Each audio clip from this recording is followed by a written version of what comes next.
मरने के बाद एक व्हेल कितनी खतरनाक बनती है ये वीडियो देखकर आप समझ जाओगे। क्योंकि जब 2004 में ताइवान में एक व्हेल मरकर बीच किनारे आ गई थी, तब लोगों ने उसको ट्रक में बिठाकर शहर की तरफ रवाना कर दिया, जहां रास्ते में सभी लोग उसी व्हेल की तरफ देखने लगे। लेकिन शहर जाते वक्त बीच रास्ते में ही डिकम्पोजिशन की वजह से व्हेल की बॉडी के अंदर गैसेस बनने लगे और देखते ही देखते व्हेल की बॉडी के अंदर इतना ज्यादा गैसेस बनने लगा कि प्रेशर की वजह से व्हेल बम की तरह फट गई। उसके टुकड़े हवा में बिखरने लगे। बिल्डिंग, कार्स और आसपास जो भी जगह थी वो व्हेल के टुकड़ों से लाल होने लगी। और तो और तभी लोगों को ये समझ आया कि व्हेल किसी टाइम बम से कम नहीं।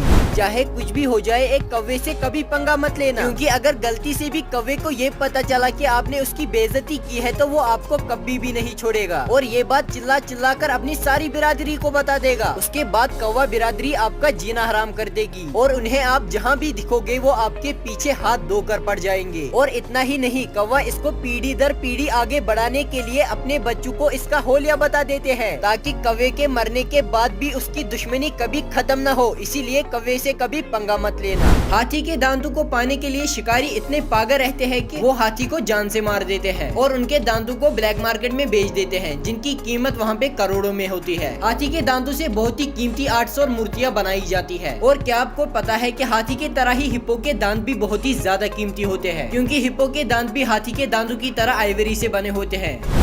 इस प्लेन में अचानक से ब्लास्ट होता है और सारे लोग कैबिन से बाहर हवा में निकल जाते हैं, सिवाय इस लड़की वैसना के, जो अपनी सीट और फूड कार्ट के बीच में फंस गई थी। लेकिन जिस हिस्से में वैसना थी वो बहुत ही तेजी से नीचे आ रहा था और उसके कुछ ही टाइम बाद वो नीचे जमीन पर गिर जाता है, जिससे वैसना की खोपड़ी, 2 रीढ़ की हड्डियां, कुछ पसलियां और पेल्विक बोन के साथ साथ दोनों टांगे भी टूट जाती है। बावजूद इसके कि ये जिंदा बच गई, क्योंकि मौत के साथ सेटिंग थी उसकी। तभी तो इसके नाम वर्ल्ड रिकॉर्ड है 33,000 फीट की ऊंचाई से गिरने की और जिंदा बचने की। क्या आप जानते हो कि गरीबों का खाना पिज्जा हुआ करता था? दरअसल 18वीं सेंचुरी में इटली के गरीब लोग पिज्जा ब्रेड, टमाटर और बची कुची सब्जियों से बनाया करते थे और खाते थे, जो कि अमीरों को बिल्कुल भी पसंद नहीं आया। लेकिन 1889 में जब इटली की क्वीन मार्गरीटा शहर से निकल रही थी, तब उसकी नजर एक पिज्जा की दुकान पे पड़ गई और उसके लिए फिर स्पेशल पिज्जा मंगवाया गया, जिसे खाने पर ही क्वीन को बहुत ही मजा आया। और जो चीज रानी को पसंद आए वो तो फेमस होनी ही थी, और देखते ही देखते जो चीज गरीबों का खाना था वो तो दुनिया में फेमस हो ही गया।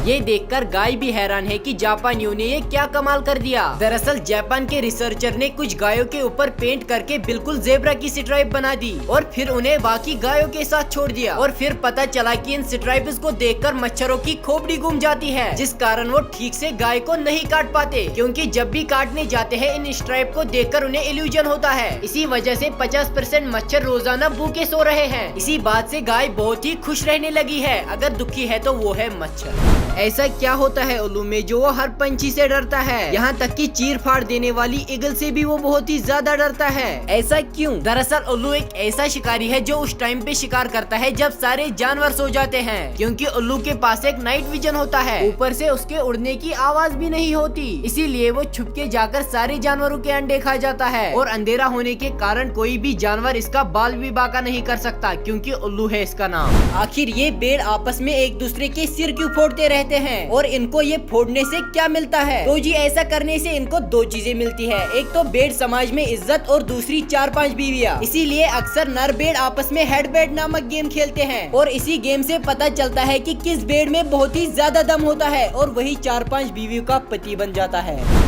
इस मछली को अगर आपने पकड़ा तो घर में लैम्बोर्गिनी आ जाएगी, क्योंकि इसका नाम है ब्लूफिन टूना, दुनिया की सबसे महंगी मछली जिसकी कैप्टिविटी में कोई भी ब्रीडिंग नहीं की जाती। इसीलिए इसे समुद्र से ही पकड़ लिया जाता है और जो लोग भी इसे पकड़ते हैं वो माला माल हो जाते हैं, क्योंकि जापान में इसे लग्जरी आइटम और सिंबल स्टेटस की तरह माना जाता है, जिसके कारण वहाँ पे एवरेज ब्लूफिन टूना करोड़ों में बिक जाती है। और तो और 2019 में एक जेंट ब्लूफिन टूना की प्राइस 27 करोड़ हो गई थी। तो बताओ कब चले इसको पकड़ने।